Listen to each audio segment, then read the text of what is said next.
noite, ouvintes. Está começando mais um programa de Vereda de Luz.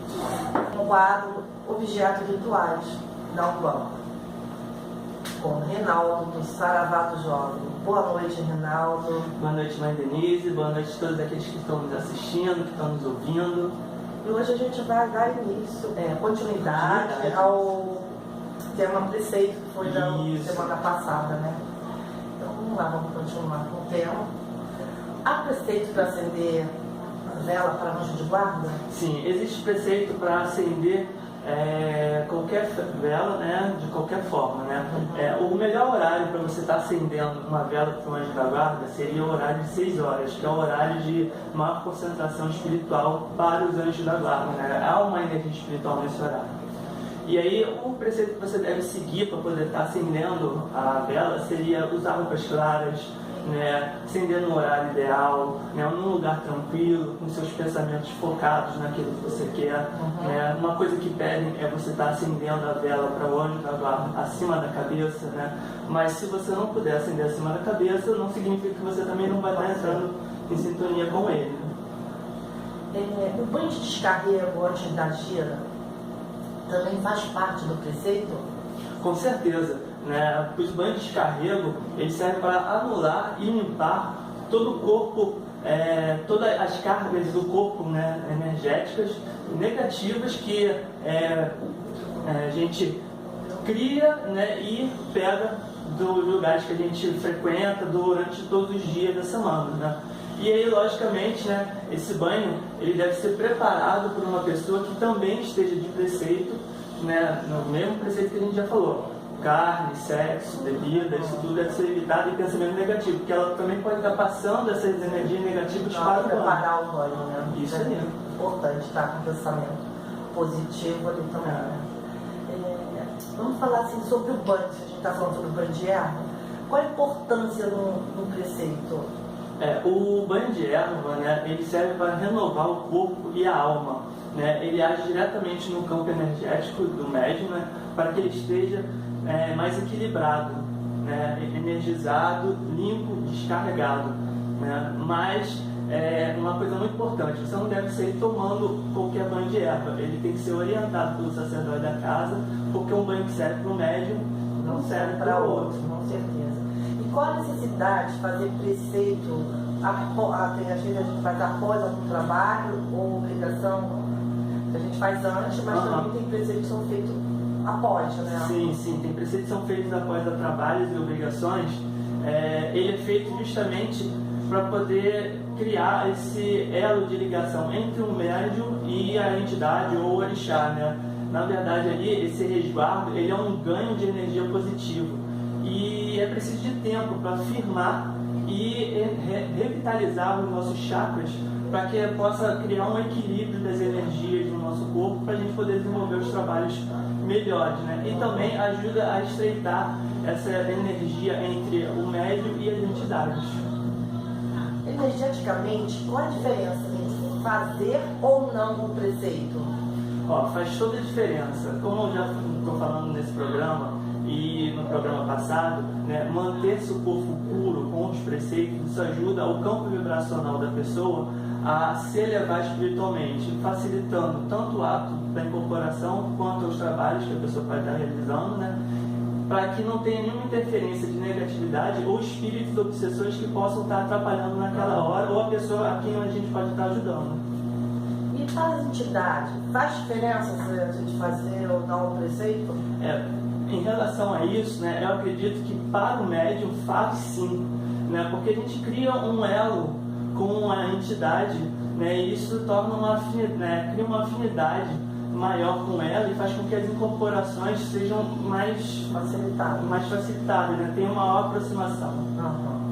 Além do alimento assim, sem carne, sem sexo, sem bebida, sem fumar, também é recomendado não ir, por exemplo, a bares, a ambientes profanos. Qual o motivo?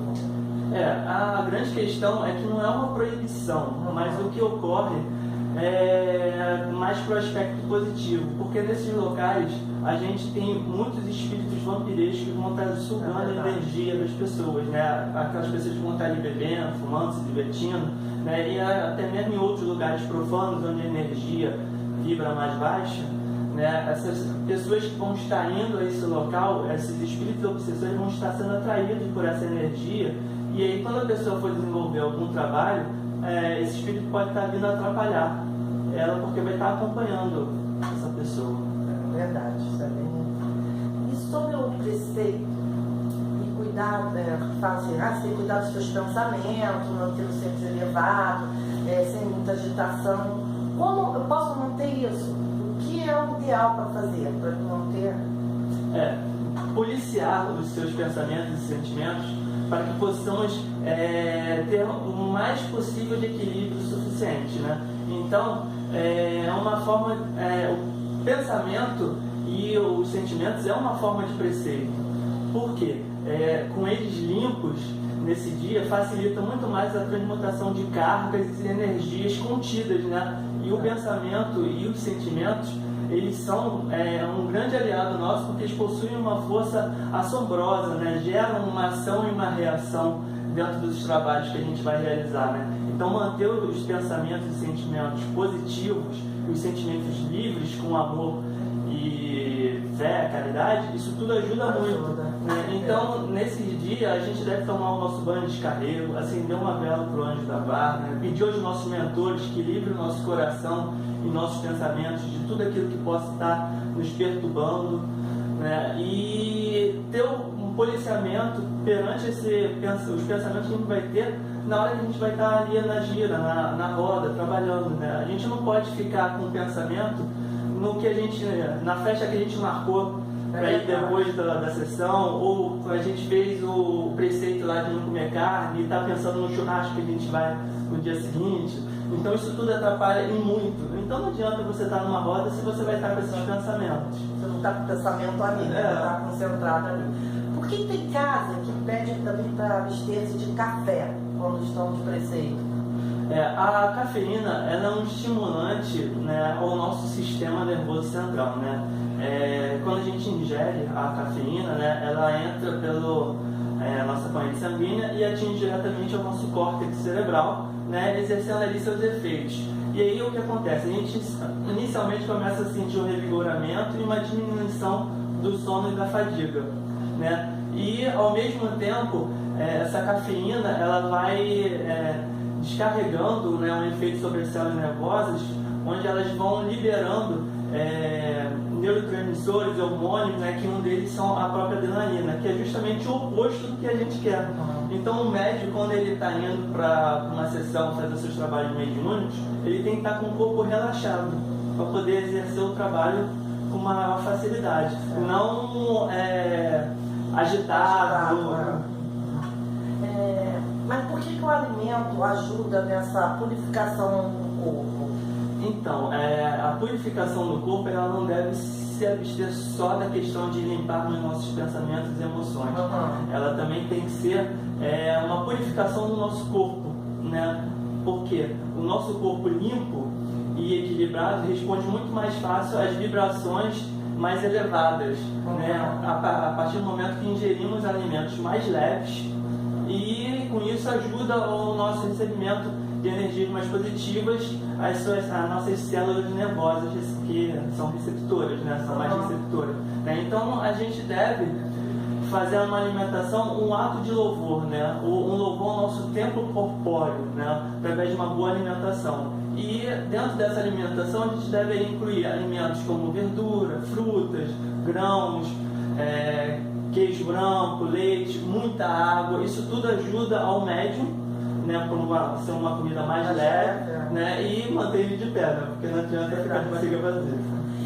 A prece, a reza, a oração, também faz parte do preceito? Faz, com certeza, né? A prece, a reza, a oração, né, são um dos maiores preceitos que a gente pode estar fazendo, porque elas nos elevam a sintonia, a vibração, a adoração, né? O ato da oração, ele nos edifica, nos fortalece, né? A partir do momento que a gente faz a nossa oração, nós nos silenciamos, nos resguardamos para o mundo material e nos religamos ao mundo espiritual, né?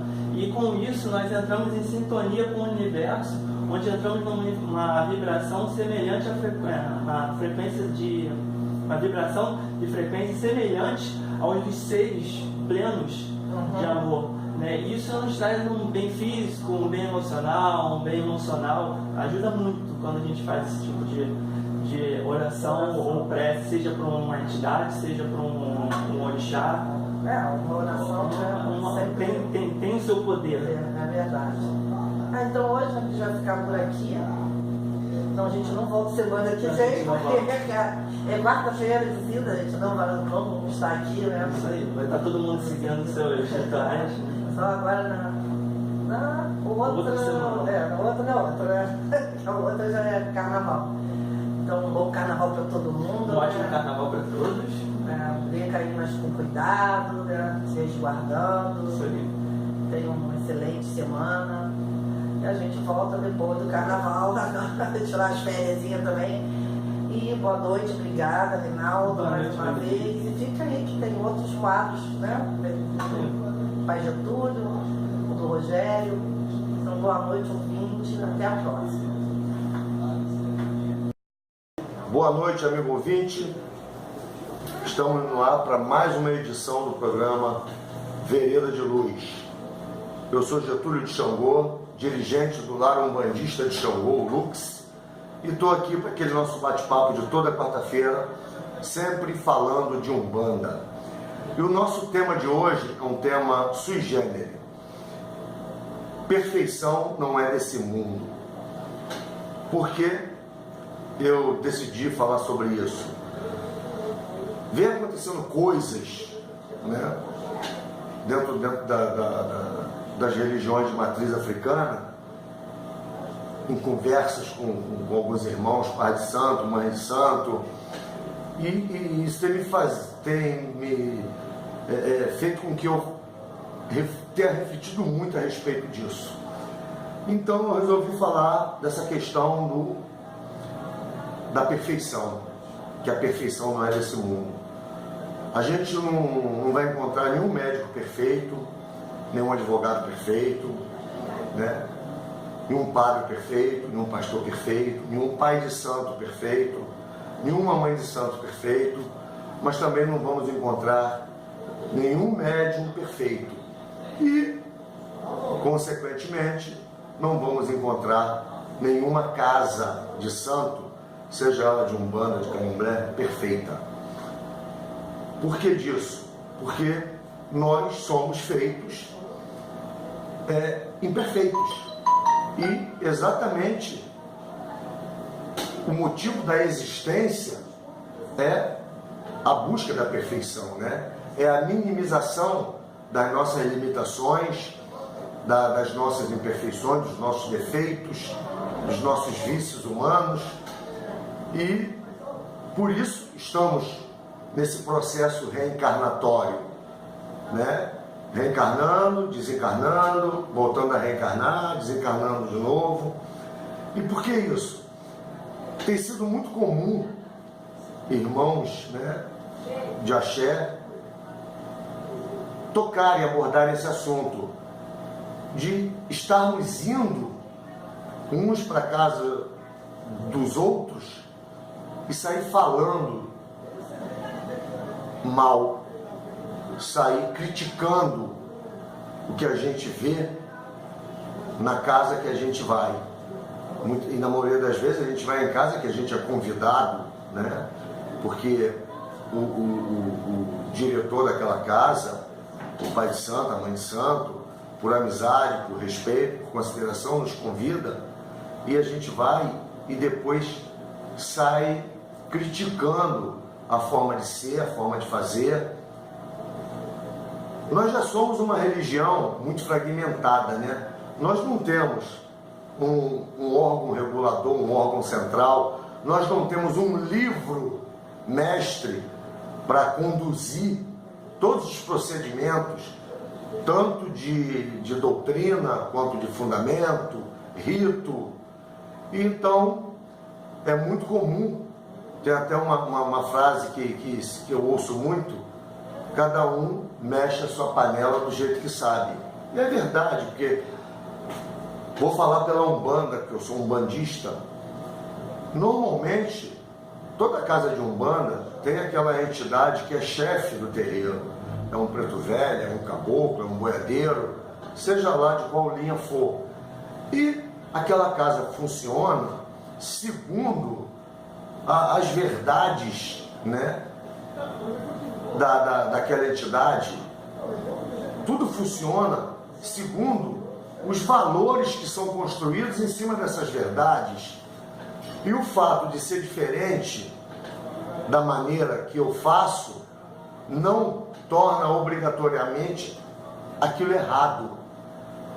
E a gente tem que aprender a tentar entender, e não, mesmo que a gente não consiga entender, respeitar. Cada um tem um patamar evolutivo, cada um está num determinado estágio e cada um mexe a panela do jeito que sabe. E a coisa tá tomando assim uma proporção que só traz prejuízos para a nossa religião, para a nossa comunidade do axé, para o povo de Umbanda, para o povo de Candomblé. Então, eu optei por falar sobre isso hoje como um desabafo e como um apelo. Vamos ter um pouco mais de tranquilidade, vamos ter um pouco mais de paciência, sabe? Tudo bem, a gente vê algumas coisas por aí que são absurdas. Mesmo assim, cada um que fique com o seu absurdo, sabe? Eu tenho consciência daquilo que eu faço, para que eu faço e por que eu faço. Então, é questão pessoal, minha, íntima. E todas as casas funcionam dessa forma. O importante é que a gente tenha o foco na caridade, no amor fraternal, sabe? Em acolher as pessoas, em confortar as pessoas, em consolar, em auxiliar naquilo que a gente puder auxiliar, em orientar, né, na caminhada da vida, que é tão dura, principalmente nesse país que a gente vive, que as coisas não funcionam da maneira que deveriam funcionar, e a gente fica fragmentando cada vez mais, sabe, a nossa comunidade, fragmentando cada vez mais a nossa religião. Eu até entendo que é uma religião jovem, é uma religião ainda embrionária, né, se for comparada com as demais religiões que são seculares, milenares. A nossa tem só 108, 109 anos. Mas, independente disso, a gente escolheu o caminho certo para trilhar, mesmo nesse iníciozinho, nesse começo, né, nessa formação e nessa consolidação dos nossos valores, que a gente faça isso de forma mais tranquila, de forma mais amorosa, mais compreensiva, porque tá feio. Inclusive as redes sociais estão servindo de chacota, de xingamento. São irmãos se xingando através de Facebook, através de grupos de WhatsApp. Tá ficando muito feio pra gente. Isso só vai denigrir a nossa imagem. A gente que já sofre tanto preconceito, né?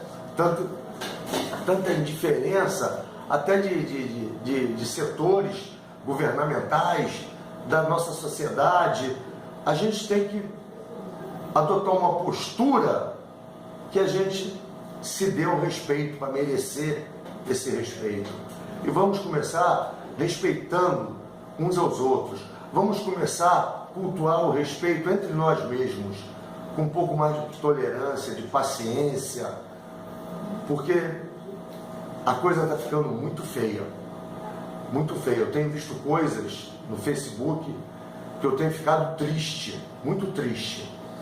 Eu não sou o dono da verdade, como eu disse no início, não sou perfeito, porque ninguém é perfeito. Eu costumo dizer que eu sou um eterno aprendiz, eu aprendo com os mais velhos, eu aprendo com os mais novos, porque eu não primo pela arrogância. Tudo bem, eu tenho meu conjunto de valores que foram construídos em cima das verdades que eu vivi e vivo, né, nesses 45 anos. de militância umbandista, vamos dizer assim. São 45 anos de Umbanda e já vi um pouquinho de coisa. E minhas verdades são construídas, né, pelas experiências, pelas vivências ao longo de todo esse tempo. Mas eu também não me privo de observar o novo, de considerar o novo, de parar para pensar se é válido, se não é válido. Se a gente está em evolução, tudo evolui, até a religião evolui. A gente só não pode perder o foco e confundir evolução com modernidade, ou até com sandices, que tem algumas por aí, isso é verdade. Mas mesmo assim, mesmo para as sandices, para aquelas coisas que são exageradas, vamos ter um pouco de respeito, vamos ter um pouco mais de carinho, tá? Então, a gente precisa buscar a união, né? A união dos contrários, sabe? Buscar esse elo perdido. Tem alguns elos perdidos? Tem. Vamos buscar esse elo perdido. Vamos nos unir, vamos nos fortalecer. Vamos construir uma religião que a gente possa, daqui a 200 anos, 500 anos, se orgulhar delas. Porque a gente vai estar vivo, né? Não sei se em estágio carnal ou em estágio astral, mas a gente vai estar vivo, porque como espíritas nós acreditamos na vida eterna. E que a gente, daqui a 500 anos, a gente tenha orgulho de, hoje, ter auxiliado na construção desse belo castelo que é a nossa amada Umbanda. Eu peço desculpa, né, por esse desabafo, aqueles que são mais exacerbados, mas peço que, ao mesmo tempo, reconsiderem isso. Vamos ter mais calma, vamos ter mais amor, vamos ter mais paciência com os nossos irmãos. Tá? Vamos seguir aquela máxima do Caboclo das 7 Encruzilhadas.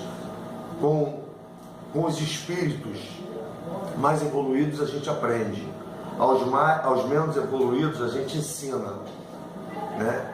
Mas não vamos desprezar nenhum deles. Somos todos irmãos, todos filhos do mesmo Pai Celestial. É isso aí, gente. Boa noite, tá? Fique na paz de Oxalá e continue ligado no programa Vereda de Luz, que ainda vem muita coisa boa por aí. Um bom carnaval para todos. E ó, moderação, por favor. Um grande abraço. Olá, eu sou o Rogério e este é o quadro Umbanda 100% brasileira. Esse quadro tem o apoio do programa Vereda de Luz e da rádio Senoé. Aqui sempre teremos lendas, contos ou informações sobre alguma entidade da nossa querida Umbanda, tentando ao máximo esclarecer, informar e desmistificar tudo sobre os nossos mestres espirituais. Essas mesmas informações estão na nossa página e grupo do Facebook Umbanda 100% brasileira. Sigam e curtam a nossa página e grupo no Facebook para ficarem sempre informados sobre tudo que envolve a nossa querida Umbanda. E no programa de hoje eu falarei sobre o Carnaval. A origem da palavra Carnaval vem da abstinência de carne a que todos estariam obrigados no período da Quaresma pela Igreja Católica. Na tradução para o português seria mais ou menos assim: carnevai ou carnevale, por corruptela, carnaval. Uma vez que o carnaval surgiu no seio do povo como a maior festa profana, é natural que a espiritualidade nessa época proceda ao benefício para que os irmãos que estão desencarnados e estão sofrendo por aí possam ser resgatados. Assim sendo, as energias do planeta na ocasião do carnaval ficam um pouco mais densas e pesadas. E nós, umbandistas, sentimos essa má influência que é além do normal. Por isso, há uma certa necessidade de os médiuns realizarem a segurança para o carnaval.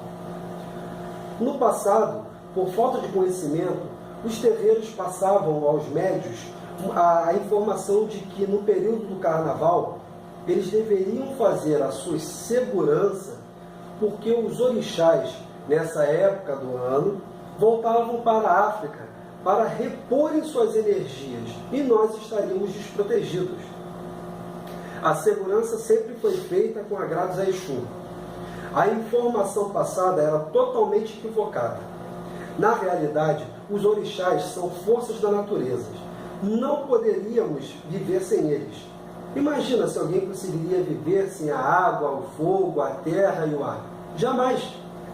A Quaresma, para nós umbandistas, vai marcar apenas o final do ano litúrgico na Umbanda, com a chegada da Semana Santa e da Páscoa, que é quando a Umbanda realiza rituais e obrigações para Oxalá. O período da Quaresma é um tempo de recolhimento, abstinência, jejum para os católicos, mas podemos observar que os católicos não fecham suas igrejas. Muito pelo contrário, elas continuam de portas abertas, atendendo a todos. Nessa época do ano, a Igreja Católica deixa suas imagens cobertas por mantos de cor roxa, em sinal de respeito na Quaresma, onde os cristãos se recolhem em oração e penitência para preparar o espírito para a acolhida do Cristo vivo. Este é um período de carência e instabilidade espiritual, e parar o atendimento espiritual nessa ocasião não é uma boa ideia, pois é quando muitos mais precisam de ajuda. Assim sendo, não se justifica que nós, umbandistas, fechemos nossas casas com a justificativa de que a Quaresma é um tempo de recolhimento. Pelo contrário, para nós umbandistas, o que importa é que a nossa casa deve estar aberta para o atendimento àqueles que necessitam do socorro espiritual de nossos guias e entidades.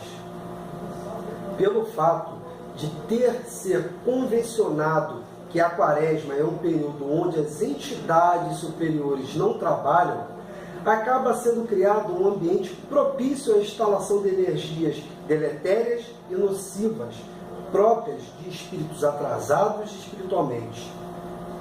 É por força, portanto, dessa mentalização e crendice popular que necessitamos da proteção, amparo e esclarecimento das entidades que nos guardam e as nossas casas de Umbanda. Não pode haver pausa no socorro espiritual, uma vez que aqueles que praticam o uso de energias negativas não tiram férias. Temos que compreender e aprender a praticar melhor nossa religião, sem nos deixarmos influenciar pela religião e costumes religiosos de outras religiões. Bom, esse foi o programa de hoje e aguardo vocês até a próxima. Tchau! Estamos de volta com 4 perguntas e respostas, com o Pai Getúlio te chamou. Boa noite, Pai Getúlio, sua benção. Boa noite, Mãe Denise. Meu Pai te abençoe, sua benção. Minha mãe te abençoe. Vamos para as perguntas. Qual a diferença entre entidade e orixá? Rosa, azul. Rosa. É. O Rosa, a criação ela é divina, né? E como divina ela tem 3 estados: o divino, o natural e o espiritual. O divino é Deus, o espiritual, o natural são os orixás e o espiritual somos nós espíritos, encarnados e desencarnados. As entidades, elas se enquadram na classificação de estado espiritual da criação. Toda entidade ela é um espírito, como nós somos, só que um espírito em estágio astral, não em estágio reencarnatório, né? O orixá é diferente. O orixá ele é uma energia que emana de Deus e se manifesta ao plano espiritual através dos reinos naturais, tá? São energias que emanam do fogo, da água, do vento, da mata, do mineral, do cristal e por aí vai. Essa é a diferença.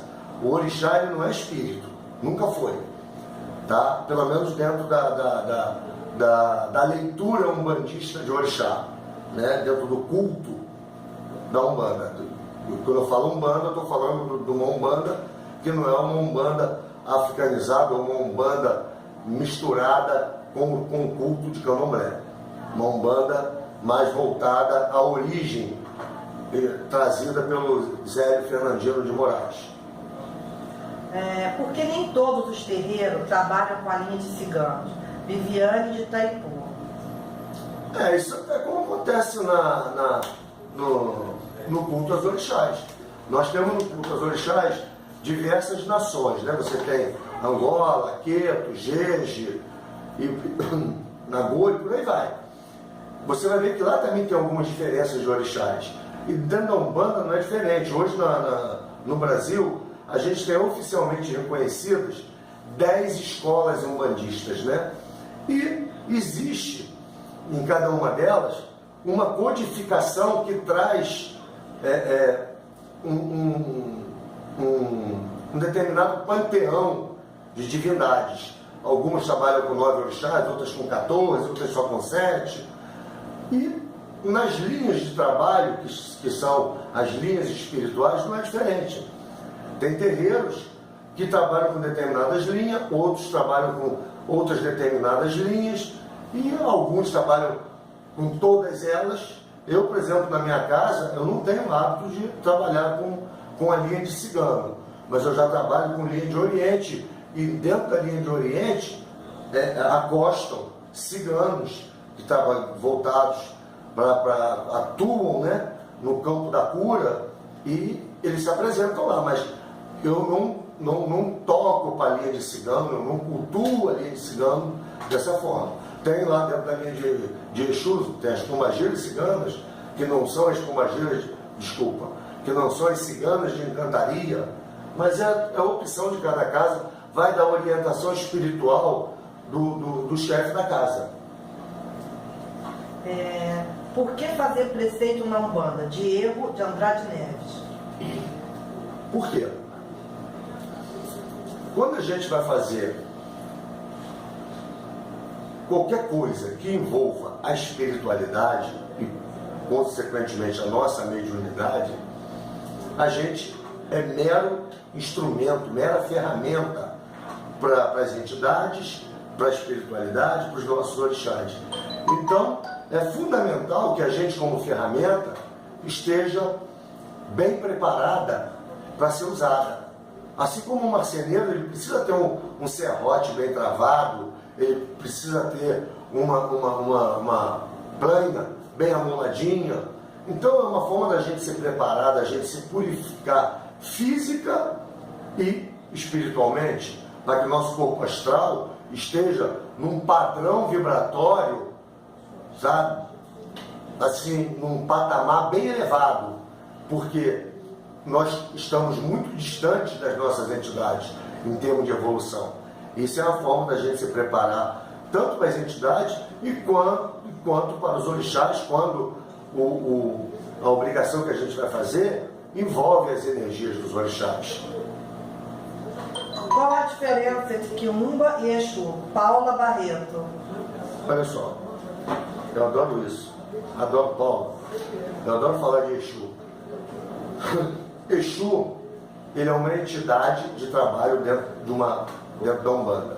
Exu é uma linha de trabalho da Umbanda. É uma linha de esquerda, porque essas entidades, Exu, Pombagira, Exu Mirim, são assentados à esquerda dos orixás. Mas nem por isso eles são menos evoluídos. Eles não são entidades trevosas, não são seres infernais, seres diabólicos, nada disso. Eles são o que a gente costuma dizer, polícia do astral. Eles trabalham nas trevas ou nas sombras, né? Porque não é bem nas trevas. A treva é uma profundidade um pouco maior, mas eles trabalham a serviço da luz, sob a regência de um orixá e normalmente dentro do campo de atuação de um outro orixá. Eu vou citar como exemplo Tranca-Rua das Almas. Ele é um Exu que é assentado à esquerda de Ogum. Então ele trabalha sob a regência de Ogum. Mas quando ele é Tranca-Rua das Almas, ele atua no campo da evolução. Aí, nesse aspecto dele, ele tem aí a presença de Omolu, tá? Ou de Ombaluaré, como preferir. Então, a regência é de Omulu, a regência é de Ogum, mas o campo de atuação é de Omulu. Então, o Quiumba é o contrário, é aquele tipo de espírito que não tem orientação qualquer, nenhuma, ele não sabe discernir o certo do errado, ele se vende, ele está ainda preso aos vícios carnais, aos vícios humanos, e ele quando pode, ele vai obsediar aqueles irmãozinhos nossos que dão essa condição para ele. Então é uma diferença muito grande. O Exu, ele não faz nada disso, o Exu não faz mal para ninguém, apesar dele ter um aspecto que é de agente kármico universal, e quando ele tem que cobrar, por determinação da justiça divina, ele cobra, mas não é para fazer o mal. Exu não faz mal a ninguém. Quando você encontrar alguém que está incorporado, que diz lá, eu sou o Exu das 7 encruzilhadas, para fazer mal para alguém, ele está te enganando, está te ludibriando. Ele é um Quiumba se passando por um Exu. Por que na Umbanda não existe matança? Ana Cristina de Maricá. Porque desde a anunciação da Umbanda, que o nosso anunciador, né, o caboclo das 7 encruzilhadas, ele trouxe essa orientação de que o verdadeiro poder dos orixás está nas ervas, né? E que desde o advento crístico, ou seja, quando Cristo viveu entre nós, né, há 2000 anos atrás, que esse tipo de oferenda tornou-se desnecessário, já que ele foi o Cordeiro de Deus. Ele salvou todos os pecados do mundo, lavou os pecados do mundo através do próprio sangue. E é essa orientação que os nossos mentores espirituais, que comandam, né, ou que coordenam os fundamentos dentro da Umbanda, trazem para nós umbandistas. E a gente segue dessa forma, mas sem criticar, sabe, aquelas correntes doutrinárias que ainda praticam isso. É aquilo que eu falo, cada um mexe a panela como sabe mexer. Por que existe imagem de santo católico na Umbanda? Rodrigo Cotubandeiro. Ô Rodrigo, a gente na semana passada fez um debate aqui e a gente falou disso, o sincretismo, né, dentro das religiões. E na Umbanda não é diferente, nós temos um sincretismo católico muito presente dentro da Umbanda. E os nossos orixás, eles foram relacionados, né, foram equiparados com os santos católicos, no que pese o santo não ser um orixá. O santo é um espírito, tá? Que reencarnou diversas vezes, atingiu um grau evolutivo muito elevado e acabou se santificando, não sendo mais necessário estar presente junto aos encarnados num corpo de carne. Mas ele não chega a ser um orixá, porque, como eu disse lá no início, o orixá é uma energia, o orixá é um sopro de Deus, é uma coisa muito maior do que um espírito. Mas nós usamos o santo católico com todo carinho, a gente usa no nosso altar, a gente usa nas nossas cantigas, a gente usa orações que vieram do catolicismo, como o Pai Nosso, a Ave Maria e algumas outras, e não há nada de errado nisso, nada que traga demérito para a nossa amada e querida Umbanda. O que é a tronqueira? Flávia Barro Chique. A tronqueira é aquela passagem de entrada em toda a casa de santo, né? Pode ser chamada também de porteira. É onde a gente assenta um Exu, né, responsável pelaquela tronqueira. Na maioria das casas aí, quem cumpre essa função é o Senhor Tranca-Rua das Almas, por ele ser um Exu que é de Ogum, então é do caminho, e ao mesmo tempo o verbo dele é trancar, então ele está sempre trancando as coisas ruins, trancando aquilo que é negativo. Mas não é obrigatoriamente um tranca-rua. E ele nunca está sozinho.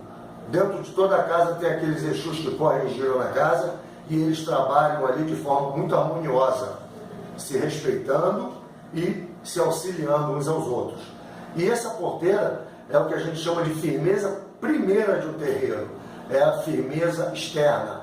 A gente primeiro firma a porteira para a gente ter ali um pente fino, tá? Onde todas as pessoas que adentrarem a casa de santo terão que passar obrigatoriamente por ela, e ali já passam por uma limpeza, já passam por uma purificação, para que não leve para dentro do terreiro energias ou companhias com determinado padrão vibratório que possam interferir e atrapalhar os trabalhos da casa. O que estão pondo riscado? Rogério e Genhoca. Dentro da Umbanda a gente tem dois pontos, dois tipos de ponto, né? O ponto cantado e o ponto riscado. O ponto cantado também não é só uma musiquinha, não, porque ele tem uma fonometria de sons, né, que faz com que ele seja um mantra de produção de energias favoráveis à incorporação, à mediunidade equilibrada, essas coisas todas. E a gente chama de curimba. A gente fala assim, curimba é um ponto cantado. E o ponto riscado, que a gente chama de zimba, né? Talvez hoje eu não vejo muitas pessoas usarem essa expressão, mas na Umbanda antiga, e eu tenho 45 anos de Umbanda, né? A gente falava em zimba, que era um ponto riscado. É a escrita sagrada dos orixás. A entidade, quando ela risca um ponto, ela está determinando uma ação à espiritualidade. E aí, essa ação, ela tem os mais diversos objetivos, e cada entidade tem lá a sua forma de riscar, mas existe uma lógica nesses pontos, né? Você tem aquele ponto que é de identidade, que a entidade ela de identidade, onde a entidade se identifica, ela deixa ali qual é a linha de atuação dela, qual é a falange, que apito ela toca dentro daquela falange dela, que nós temos 7 graus dentro de cada falange, né? O ponto de força dela. Então, quer dizer, tem uma série de elementos que falam sobre a entidade. Então, é verdadeiramente uma carteira de identidade. Mas tem aqueles pontos que são pontos de trabalho, que a entidade risca de acordo com a necessidade do momento do trabalho que está sendo feito. E eles têm essa função: determinar uma ação à espiritualidade. E tu pode ter certeza que funciona. Qual a importância de Exu na Umbanda? Natália e Caraí. Olha, a gente tem uma máxima na Umbanda que diz: sem Exu não se faz nada, né? Exu, o próprio nome já diz, né? Exu quer dizer esfera, aquela coisa que está sempre em movimento. Então, Exu, ele é a ação, ele é a transformação, ele é a mudança, ele é o movimento. É Exu que faz as coisas acontecerem. Então, Exu também tem um outro aspecto, que é o de guardião. Ele é que nos traz a segurança, desde que é autorizada pelos orixás. Como eu disse, todo Exu trabalha sob a regência de um orixá, e num determinado campo de atuação. E ele precisa de autorização dos orixás, né, da espiritualidade maior, para fazer o que ele executa. E ele é nosso guardião, tá? Ele é nosso mensageiro, ele é aquele que nos auxilia no nosso dia a dia. São aquelas entidades que estão mais perto de nós, até pela frequência vibratória deles quando incorporados. Por isso que a gente costuma dizer que Exu é terra-terra. Por que de vestir branco na Umbanda? Reinaldo de Santa Rosa. Oi, Reinaldo.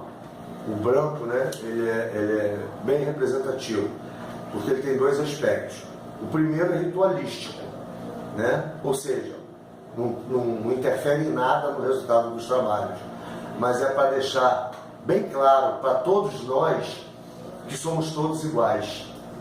Dentro de uma casa espírita, no corpo mediúnico, a gente tem lá 30, 40, 50, 100 pessoas. Entre eles, você vai ter médicos, engenheiros, mas você também vai ter gari, empregada doméstica, E o branco é uma forma de, o tempo inteiro, mostrar pra gente: ninguém é melhor do que ninguém. Somos todos iguais. Somos irmãos. Irmãos na fé, irmãos no axé, irmãos porque somos filhos do mesmo Pai Celestial. Esse é o aspecto ritualístico. Mas tem também o aspecto do fundamento. Porque o branco, por ser a mistura de todas as cores, ele atrai a negatividade, mas não retém.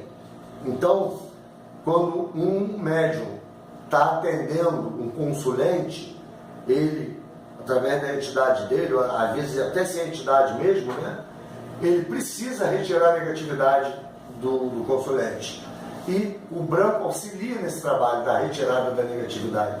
Mas quando bate no branco, ela não se detém, ela vai para o chão. E a gente sabe que o chão come, né?